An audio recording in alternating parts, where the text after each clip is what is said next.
شوفوا انا شنو كاتب او شنو حاط فويس بالجروب، وشوفوا رد شيماء علي.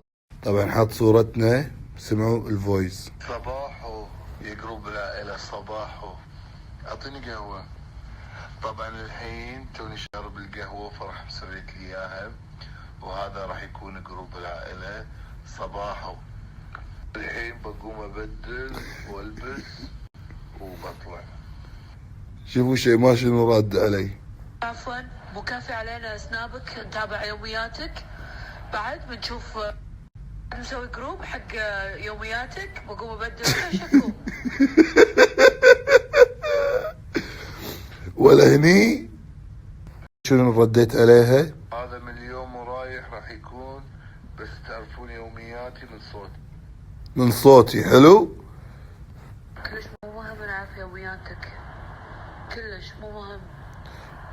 شوفوا الخوف لما شيماء تخاف من الوالدة. بس هالمرة غير، هالجروب فيه يعني الملكة، ملكة قلوبنا الوالدة موجودة في الجروب، يعني تقبلوا من يوم ورايح صور العسل وصور الورد وصور رياه المسعبل. ما دزت فويس، خافت. انحاشت، حطت ايموجي فرح، قامت تسوي توتوريال بالجروب. شلونكم؟ اول شيء انا حاليا قاعده اتذهب والبس، بروح عندي كم شغله اسويها اليوم.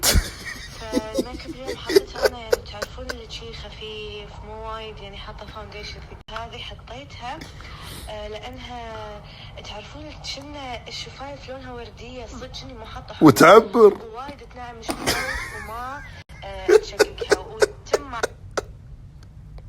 الصورة. انا بس ناطر رد شيماء، خل نشوف شنو بترد. ردت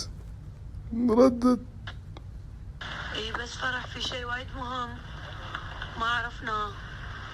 نبي صورة حق الاوتفيت ضروري بليز، لان امي ناطرة بتشوف. يا ريت تصوري لنا الاوتفيت. والله لا احط فويساتكم هذه كلها بالسناب عندي انا علق. ما تدري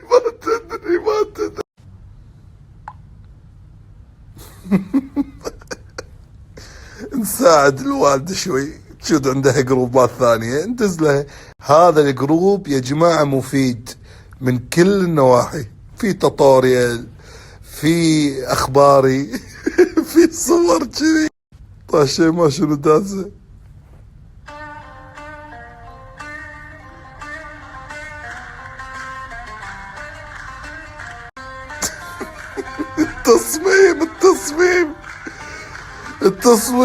التصميم شنو دازه بعد.